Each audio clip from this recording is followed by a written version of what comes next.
Mit navn er Anja, og i den her video, der kan I lære mig bedre at kende, så jeg håber, I har lyst til at følge med.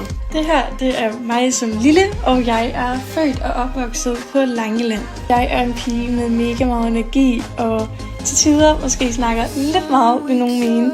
Men samtidig er jeg også en pige, som er mega usikker på mig selv, fordi at jeg altid har været usikker på min krop. Og da jeg blev mobbet i de små klasser i grundskolen, har det altid været et ømt punkt for mig. Jeg har arbejdet med landbruget siden 2020 og har altid elsket at være i nærheden af dyr, og derfor så har jeg også min egen hest og en hund og en kat, som I ser her.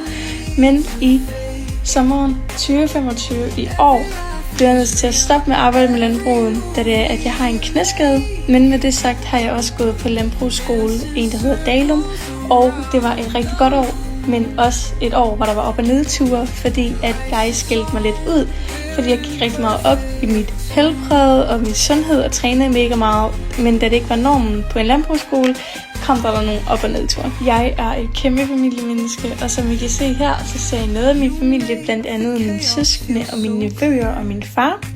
Med det sagt, så blev mine forældre også skilt for et par år siden.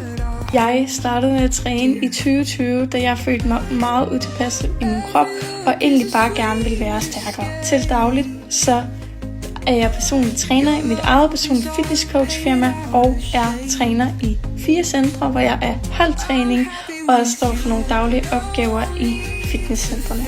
Jeg har været i Portugal, da jeg gik i en verdensklasse, hvor vi skulle ud og gå i skole i andre lande, og så er det nogle random facts om mig, så elsker jeg pasta, og så var det her mig til sidste skoledag med min veninde, og det her var mig til min konfirmation, og så har jeg også en gearmaskine, som I kan se her, og så elsker jeg frugt.